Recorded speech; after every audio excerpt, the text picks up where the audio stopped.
Assalamualaikum warahmatullahi wabarakatuh. Kembali lagi di podcast Kakak Media, Media Kampus IAIN Kediri. Bersama saya Haini Mustika. Dan tentunya alhamdulillah kita sudah kedatangan narasumber yang luar biasa keren, yakni ada Kak Ilham Aditya. Assalamualaikum Kak Ilham. Waalaikumsalam. Waalaikumsalam, oke. Nah, Kak Ilham, kabarnya gimana nih? Alhamdulillah baik. Alhamdulillah baik. Tadi perjalanan di sini juga lancar ya? Alhamdulillah lancar, dekat sekali. Oke, dekat sekali. Nah, sebelumnya teman-teman, kali ini tema yang akan kita bahas tentang menggali potensi diri sendiri. Wow, tema yang sangat keren banget ya, ditemani narasumber yang super duper keren juga pastinya. Kita perkenalan terlebih dahulu. Narasumber ini adalah salah satu mahasiswa dan juga siswa yang dulunya aktif sekali mengikuti kegiatan yang ada di sekolahnya. Benar? Oke. Boleh tahu ya, pengenalan organisasi Mas Ilham ini dulu pernah menjadi Ketua Pramuka Pratama waktu MTS, keren banget. Dan juga ada sebagai tim Paskibraka waktu Man. Iya betul sekali, waktu Man. Terus ada lagi pengalaman organisasi sebagai ketua MPK waktu Man. Iya betul sekali, Mbak. Keren banget loh. Terus dilanjut lagi pengalaman dan juga jabatan waktu ikut organisasi di kampus ya Mas. Iya, itu betul. Sebagai Bendahara Pramuka IAIN Kediri. Iya betul sekali. Wow, sangat menginspirasi dan juga memotivasi kita semua ya. Terus dilanjut lagi sebagai ketua komunitas karate dan juga taekwondo IAIN Kediri. Keren sekali loh, Mas Ilham. Kalau ini mungkin kesibukannya boleh diceritain dong untuk teman-teman kesibukan saat ini. Kesibukannya saat ini ada beberapa banyak organisasi sih Mbak. Yang salah satunya ya ini, saya cerita dulu nggak apa-apa ini? Oke, nggak apa-apa. Di Pramuka ini kebetulan juga ada acara masa orientasi Pramuka Pandega. Jadi di mana peserta itu masuk kepada keanggotaan Pramuka. Terus di organisasi lain yaitu di Paskibraman saya dulu. Kebetulan juga saya yang ya melatih lah kasarannya seperti itu. Oke, keren termasuk loh. Ini persiapan lomba untuk di bulan Desember di SMAN 1 Pelosok Jombang. Seperti itu waktu SMA dulu.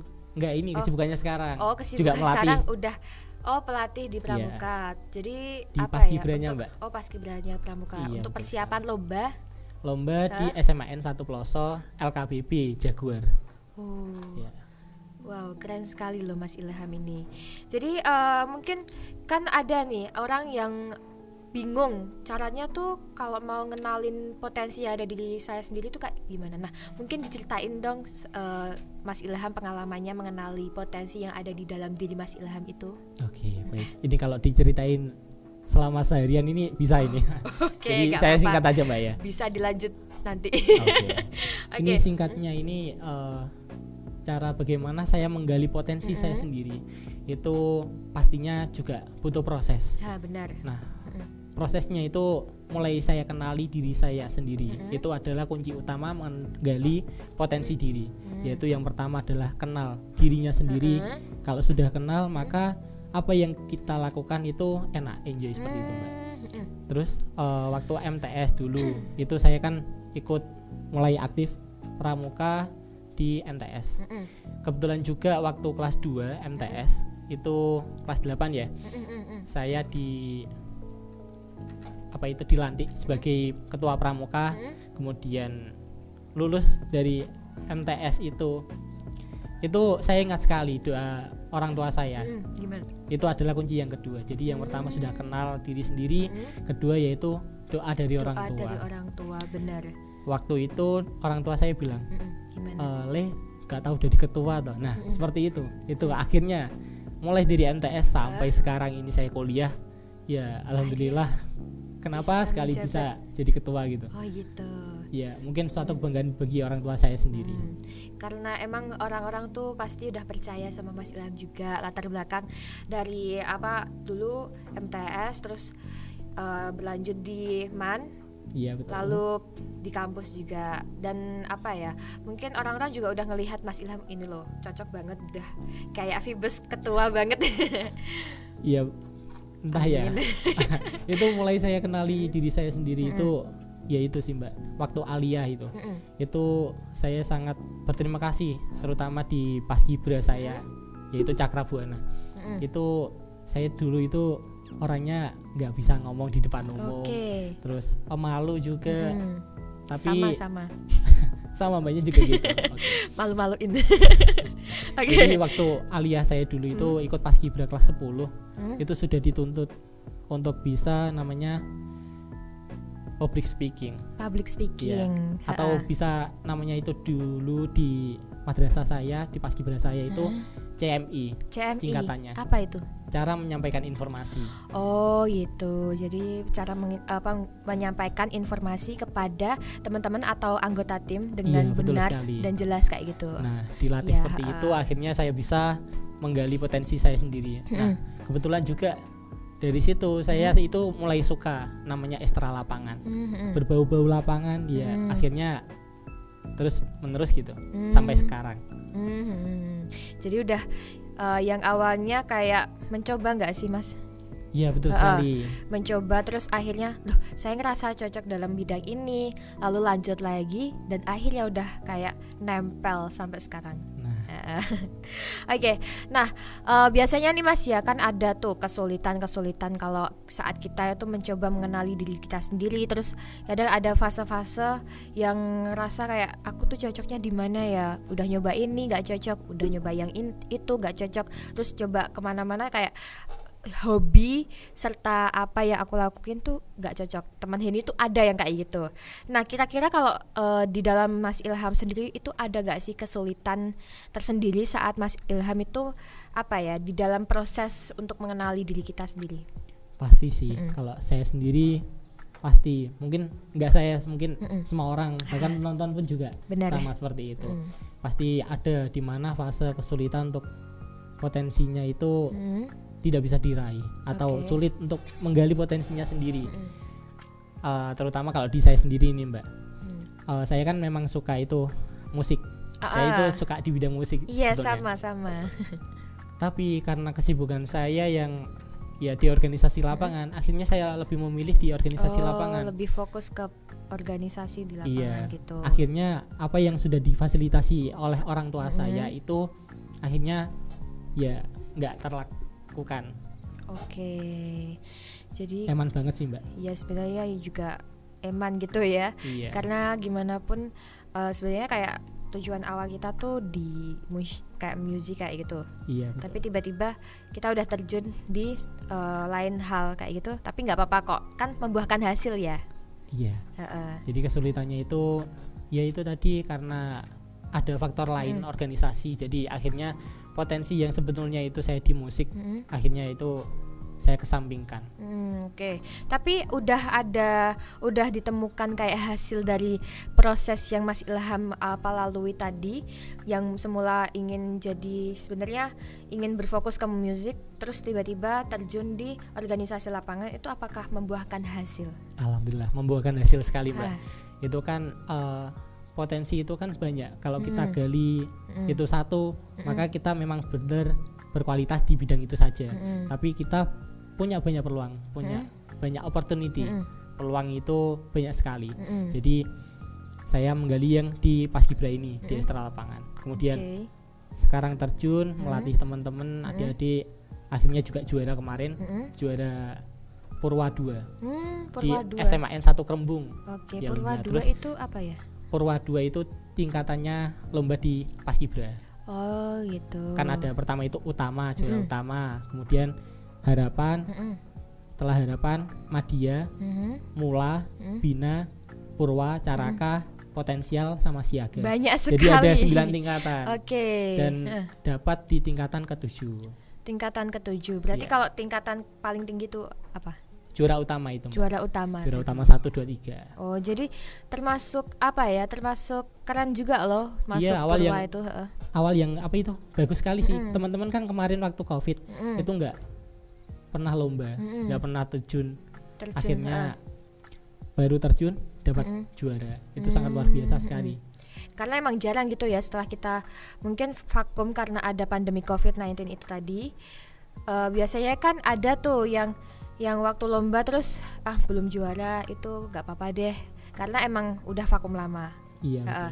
Tapi ini sekalinya tampil kembali itu udah menghasilkan juara. Iya, prestasi betul. Itu juga termasuk kategori keren banget loh pemirsa Kakak Media. Karena apa ya, moto kami di Paskibra itu seperti ini, boleh cerita ya? Sekali melangkah pantang menyerah, sekali tampil harus berhasil. Seperti itu, Mbak. Oke, sekali melangkah pantang menyerah, sekali tampil harus berhasil. Ya alhamdulillah. Jadi moto itu adalah suatu keyakinan. Bagaimana kita dikaitkan dengan tema ini ya, menggali potensi diri. Bagaimana asumsi pemikiran kita itu bisa mempengaruhi tindak laku kita, perilaku kita, akhirnya positif. Ketika mengarah positif, kita cenderung melakukan hal yang kita sukai seperti itu. Oke, jadi mulai dari pemikiran yang positif tadi akhirnya menghasilkan buah yang positif juga. Iya, betul sekali. Kadang kan ada ya yang malah berpikiran, aduh mungkin aku nggak menang, tiba-tiba menang kayak gitu. Iya. Tapi ternyata ya tadi pemikiran positif serta mungkin kayak Citra harus positif, harus kalau kita tuh udah tampil, udah kerja semaksimal, latihan harus menang kayak gitu. Betul sekali. Nah, terus ini nih, kalau misal tentang mengembangkan bakat tadi ya, itu kan ada tuh orang yang sudah ketemu bakatnya tapi tidak dikembangkan, cuma sekitar aku tahu bakatku di sini, ya udah kayak gitu, ya udah akhirnya mereka lebih memilih udah tahu, ya udah tahu aja, sekedar tahu. Kira-kira seberapa penting Mas Ilham ini tentang mengembangkan bakat, terus kira-kira gimana caranya Mas Ilham itu mengembangkan bakat Mas Ilham? Oke, seberapa pentingnya mengembangkan bakat ini Mbak ya. Kemudian bagaimana cara saya itu mengembangkan bakat saya sendiri. Kalau dari sudut pandang saya sendiri nih, seberapa pentingnya itu sangat penting sekali mengembangkan bakat. Karena apa yang kita inginkan itu harus sesuai dengan apa yang kita senangi.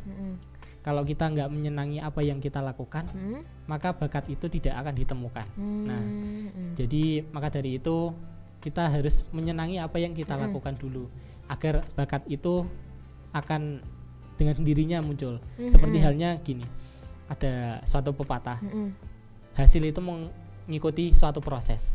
Nah, bagaimana proses itu baik, akhirnya hasilnya pun juga baik. Nah, berarti kayak usaha nggak akan mengkhianati hasil. Ya betul gitu. Sekali. Jadi penting banget untuk mengembangkan minat dan bakat ini. Kemudian untuk cara saya sendiri mengembangkan minat dan bakat ini Mbak gimana tuh? Terutama saya harus fokus pada satu titik dulu. Karena kalau kita nggak fokus, kalau ada kerjaan lain ini, nah kita kan ada nih, mungkin di mahasiswa juga, dari penonton pun juga ada yang merasakan bahwasanya mengikuti organisasi itu nggak hanya satu. Nah, banyak. Betul sekali. Kalau banyak itu kan pasti juga punya banyak tanggung jawab dan kerjaan. Benar. Jadi maka dari itu manajemen waktu harus harus fokus gitu ya. Fokus apa yang harus dikembangkan satu titik dulu, baru mengembangkan potensi yang lain. Benar-benar.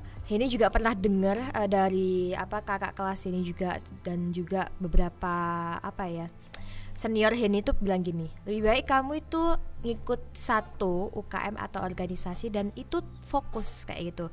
Emang serius, daripada kamu ikut banyak tapi kayak keteteran semua. Nah, seperti itu.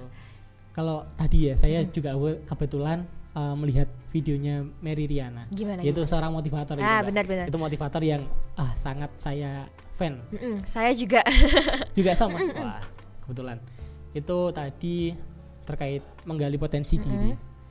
Jadi kita itu punya banyak peluang yang dimana, tapi peluang itu juga bisa menjadi penghambat untuk kita menggali potensi.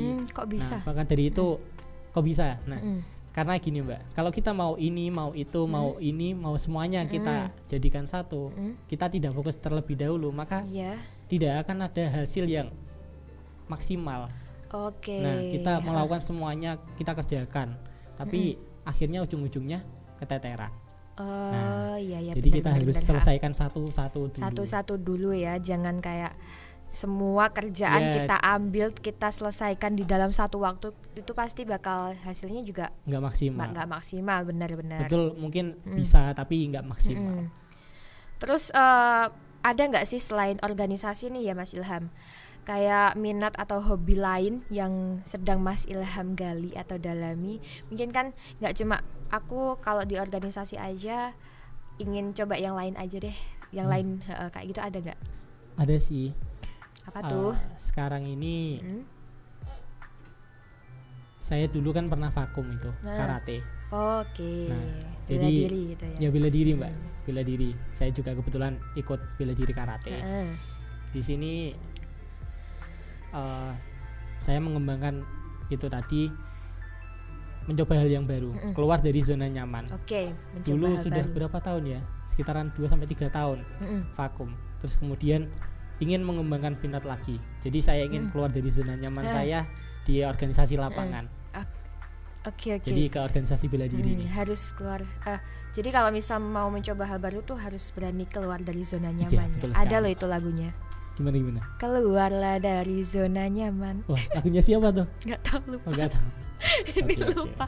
Mungkin teman-teman nanti teman-teman bisa diingetin di kolom komentar ya. Oke, lanjut monggo. Jadi bagaimana kita mengembangkan potensi yang apa itu tadi Mbak? Potensi yang ada di dalam diri. Oke. Yang mungkin di luar dari potensi saya ya. Itu benar. Yaitu kita harus keluar dari zona nyaman. Yang bagaimana kita bisa menggali potensi yang lain juga, harus berani mencoba hal yang baru. Kalau kita sudah berani mencoba hal yang baru, berarti ada kemungkinan potensi yang lain pun juga akan berkembang. Oke, berarti ada kemungkinan juga di bidang tersebut juga kita cocok gitu. Nah, bisa betul. dibilang gitu gak sih? Iya betul. Dan kebetulan juga kemarin itu kan ada event pesona nih, Pekan Seni Olahraga dan Nasional. PTKN nasional. Jadi se-Indonesia gitu. Iya, se-Indonesia betul sekali. Kemarin dilaksanakan di Bandung. Oke. Nah, kebetulan juga nih. Ya alhamdulillah kemarin ikut seleksi, keterima. Mewakili bidang atlet karateka kata seni di Bandung. Terjun langsung ke sana. Keren banget. Secara offline. Dan itu termasuk kategorinya lomba atau gimana? Lomba Mbak, betul. Lomba se-nasional. Tapi sangat disayangkan kemarin saya kurang beruntung. Gak apa-apa, karena yang penting udah mencoba. Iya. Karena ini tuh pernah dengar ya pepatah dari salah satu idola favorit Hedi. Gimana tuh? Jadi lebih baik kamu itu menyesal karena sudah mencoba sesuatu hal daripada kamu menyesal karena tidak pernah mencoba sama sekali. Ya betul sekali. Jadi itu tadi bagaimana kita menggali potensi diri, kita harus keluar dari zona nyaman. Bukan berarti suatu kegagalan itu jadi hal yang tidak mungkin untuk maju ke depannya. Karena suatu kesuksesan itu pasti meraih sebuah kegagalan terlebih dahulu. Benar. Kalau kita sudah gagal, kita tahu, kita bisa evaluasi juga. Ketika sudah evaluasi, berbenah diri, coba lagi sampai berhasil gitu. Betul. Thomas Alva Edison saja menemukan bola lampu itu loh sampai 98 kali percobaan. Dan ke 99-nya baru berhasil. Iya benar. Jadi kita nggak boleh gampang putus asa. Karena kalau misal kita tuh gampang banget putus asa, ya apa ya, nggak akan dapat apa-apa gitu loh. Ya seperti di dunia game itu. Kan kita mungkin pertama di level ini gagal, terus coba lagi di level itu, dicoba lagi terus berhasil, akhirnya bisa naik ke level selanjutnya. Nah, betul sekali. Oke. Nah, apa yang menjadi alasan Mas Ilham itu minat di bidang atau organisasi yang Mas Ilham ceritakan tadi? Saya minum dulu Mbak ya. Monggo, gak apa-apa.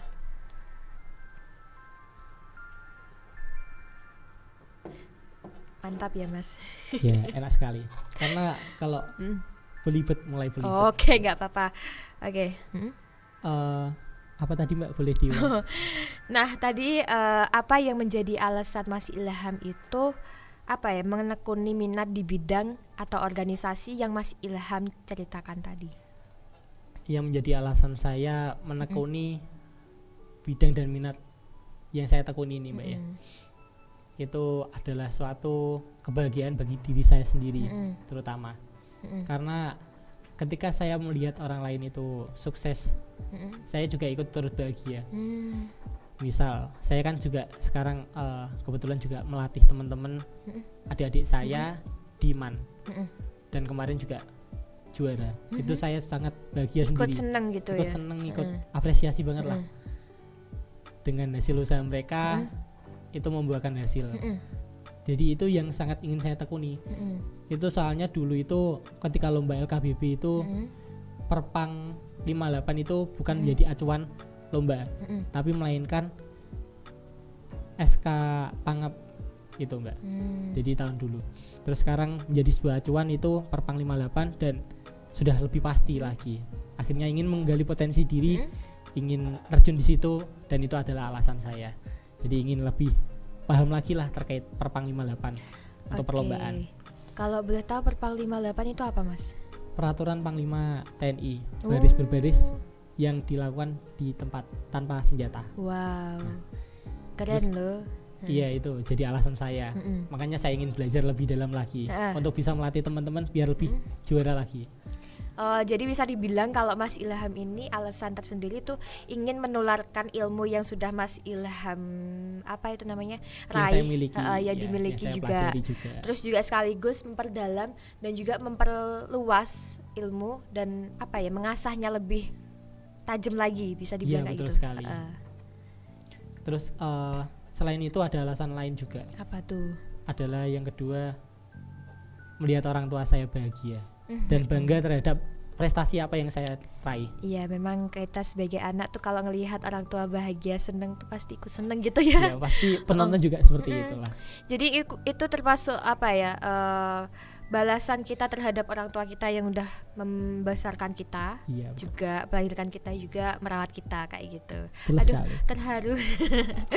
Oke, nah mungkin nih kalau Mas Ilham itu kan tadi udah diceritakan tentang kesenangan dan juga kegembiraan Mas Ilham dalam melakukan organisasi atau melaksanakan organisasi tersebut kayak gitu. Pasti ada kayak kesan tersendiri ya, tadi diceritakan kalau misal efeknya itu ngebuat orang lain senang, berhasil, itu juga berefek ke diri kita sendiri kayak gitu. Iya betul sekali. Feedbacknya itu kembali ke kita. Apa yang kita tanam itu yang kita raih.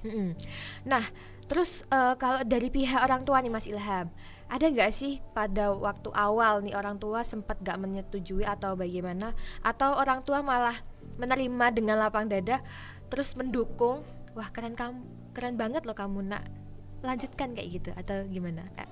Ada nih. Saya selain hobi di lapangan ini Mbak ya, minat dan bakat saya itu yang mungkin ini adalah kecenderungan di wanita. Saya suka masak. Oh, betul, itu saya suka masak sekali. Ya boleh dimasakin dong. Saya suka masak, tapi orang tua saya itu bilang, sampean lo gak cocok le. Nah seperti itu, kan dengan bahasa keseharian gak cocok. Jadi gak usah masak, wong yo gak sabaran. Nah ya memang betul, orang tua itu tahu karakter dan sifat anaknya. Saya orangnya gak sabar. Ketika masak itu kompornya saya nyalakan besar. Jadi biar cepat matang gitu anggapan saya. Tapi ternyata malah gosong. Oh ternyata gosong gitu. Iya betul. Terus waktu masak apalagi gitu, ketan. Nah masak ketan goreng, saya goreng itu juga gosong. Jadi ya mungkin orang tua saya lebih tahu lah, pengennya anaknya itu biar sukses di bidang ini gitu. Jadi nggak disetujui saya masak. Tapi ya akhirnya diam-diam saya masak sendiri.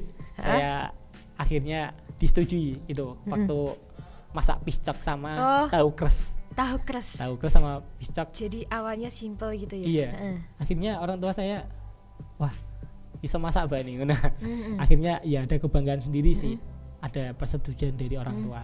Karena kalau kita melakukan sesuatu tanpa ada ridhonya dari orang tua, itu mungkin akan sulit bahkan ada sekali banyak ujian dan rintangan. Jadi perlunya kita ridho dari orang tua agar kita lancar, dipermudah jalannya, dan juga berhasil ketika mencapai suatu tujuan. Benar-benar. Jadi pentingnya apa ya, kita mencari ridho orang tua tersebut ya, karena ridho Allah juga ridho orang tua itu tadi. Nah, jadi pentingnya kita tuh harus apa-apa dikomunikasikan kepada orang tua kita. Termasuk hal kecil, mau hal kecil atau hal besar. Mungkin ini pemirsa Kakak Media juga mungkin ada ya, dari latar belakang mungkin temannya itu nggak deket sama orang tua, terus mereka lebih cenderung kalau apa-apa tuh sendiri kayak gitu tanpa dikomunikasikan terlebih dahulu. Kalau seperti itu mungkin bisa sih, kan faktor lingkungan kan ada. Jadi faktor eksternal itu yaitu dari teman, guru atau sahabat itu lebih dari teman biasanya.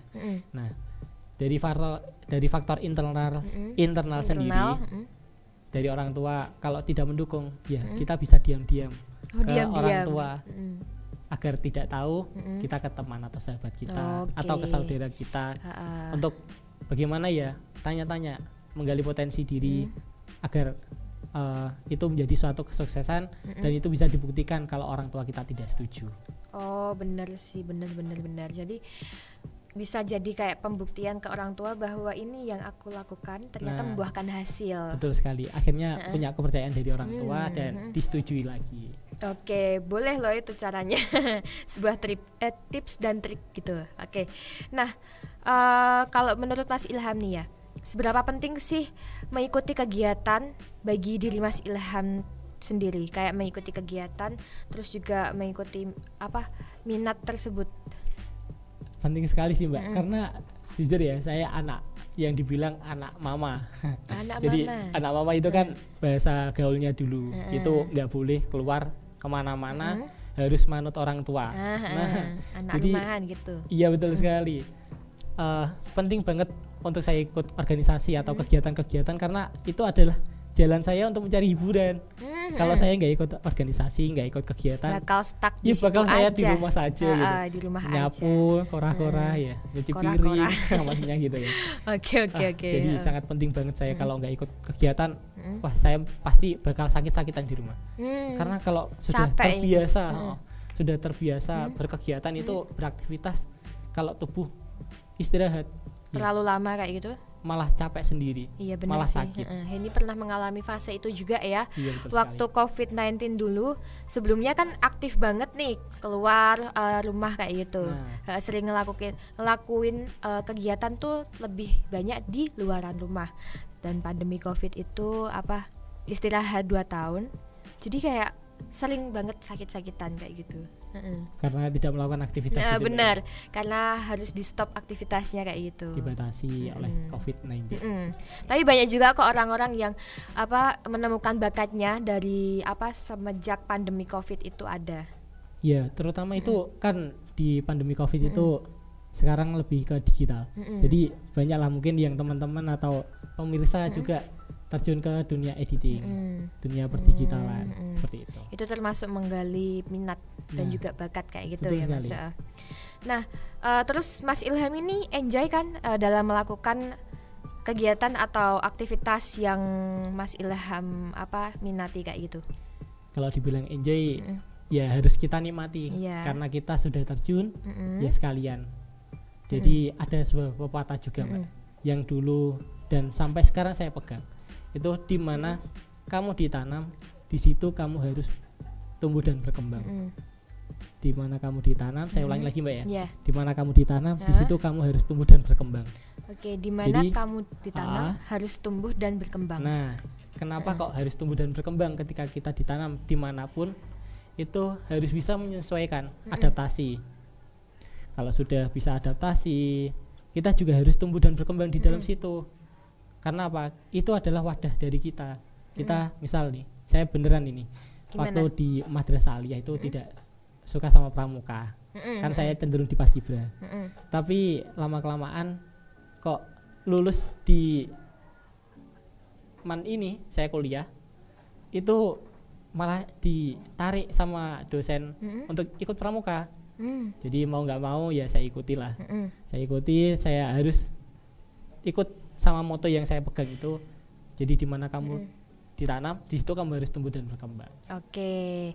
Karena emang ya waktu kita itu dulu waktu Henny mau daftar kuliah juga, mau masuk ke perguruan tinggi tuh ditawarin minat kamu apa, ditanya minat kamu itu apa, Sama siapa? sama guru Sama Henny. Itu minat kamu apa, dan kayak bakat kamu apa, itu emang membantu untuk masuk ke dalam hal itu. Iya, betul sekali. Kadang apa yang kita minati, apa yang kita terjuni itu menjadi sebuah peluang atau sebuah relasi juga. Bagaimana kita mengenal orang lain, bagaimana kita mengenal perilaku orang lain juga, sikap dari orang lain, dan mungkin dari kita mengenali mereka ada sebuah kerjasama nantinya. Ada simbolis mutualisme lah, saling menguntungkan satu sama lain. Benar. Banyak relasi, banyak rezeki juga. Iya, betul sekali. Oke, dan kalau membahas tentang mengenal orang banyak, itu kan pasti di organisasi kita tuh kenal orang itu nggak cuma satu atau dua aja. Kita bisa tahu orang itu banyak, dan dari latar belakang yang berbeda-beda itu juga mempengaruhi ke dalam diri kita kayak gitu. Bagaimana cara menghadapi orang ini, orang dengan sikap kayak gini, itu sangat membantu banget ya kalau di organisasi, kalau kita ikut organisasi.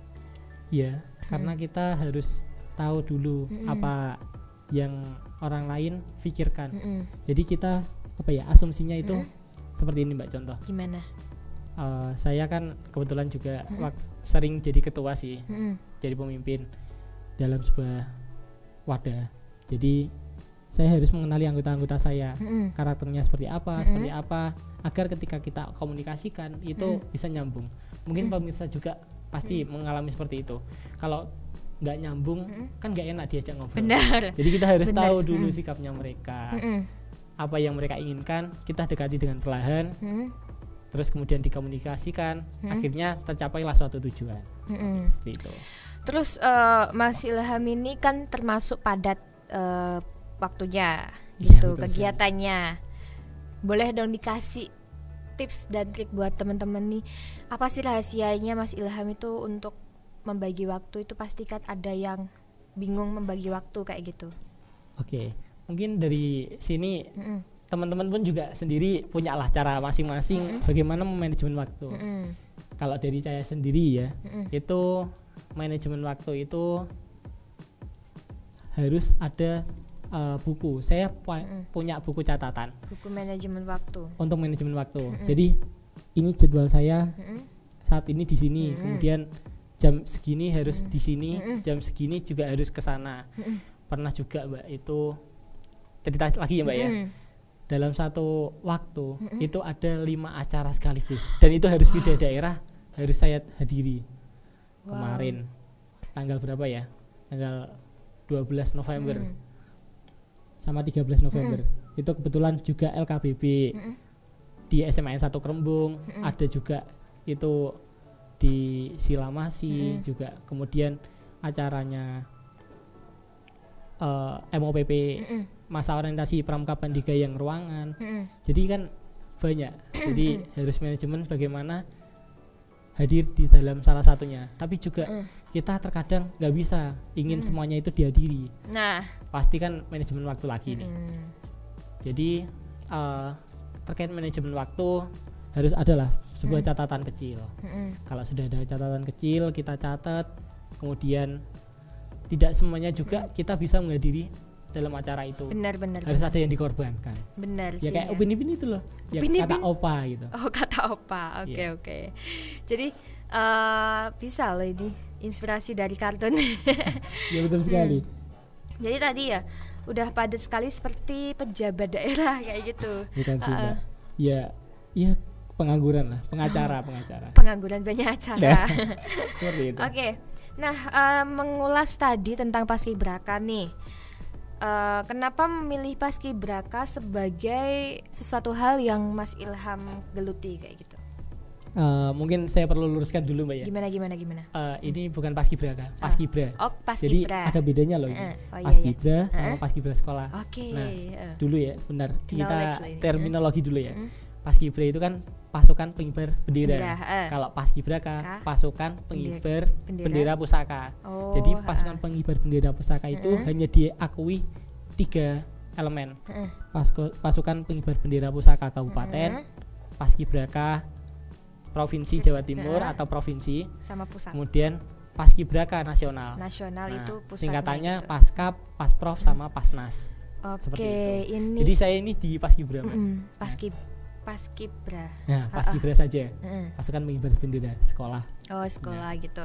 Tapi juga termasuk udah mendapatkan pengalaman gitu ya, ngerasain gimana jadi tim Paskibra di sekolah gitu. Betul. Kenapa tertarik untuk mendalami Paskibra ini? Karena gimana ya? Itu pelatih saya yang membuat saya tertarik. Yaitu terima kasih pelatih mungkin yang lihat nantinya, yaitu Muhammad Firdaus namanya. Itu sangat menginspirasi saya dari sebuah kata-katanya, mungkin ya dibilang dari teman-teman pahit sih kalau gimana? Bicara. Ya seperti itulah kata bahasanya anak lapangan. Pasti kan nggak enak mungkin. Ini pernah ngalamin itu. Mungkin banyak juga pernah, teman-teman penonton pun juga pernah sama semi militer lah seperti itu. Tapi dari itu beliau itu pernah bilang, jadikan kata nggak enak itu menjadi enak. Bagaimana jamu itu kan nggak enak kan? Pasti pahit gitu ya. Pahit kan ya. Tapi efeknya kan pahit, tapi kan mengobati. Nah benar. Jadi memang apapun yang itu jadinya pahit itu pada intinya itu juga mengobati seperti itu. Gitu. Jadi tadi juga bisa keterkaitan sama kok suka sih sama Paskibra ini ya, karena yaitu pelatih saya yang menguatkan senior saya, teman-teman saya. Terus kemudian rasa kekeluargaan dan kebersamaan itu muncul di dalam Paskibra itu, Mbak. Oke. Nah, lanjut nih. Harapan Mas Ilham terhadap diri sendiri. Semoga Tuhan selalu menguatkan diri saya. Saya tidak minta kalau kata IG, TikTok itu kan ada quotes itu seperti ini. Gimana? Tuhan, saya tidak meminta untuk diringankan beban saya. Saya hanya meminta bahu saya dikuatkan. Diberikan kesehatan, umur yang panjang. Amin. Nah, seperti itu. Lancar rezeki juga pastinya. Jadi ya akhirnya kan sering membaca itu ya terdoktrin sendiri di pikiran saya. Harapan saya juga seperti itu.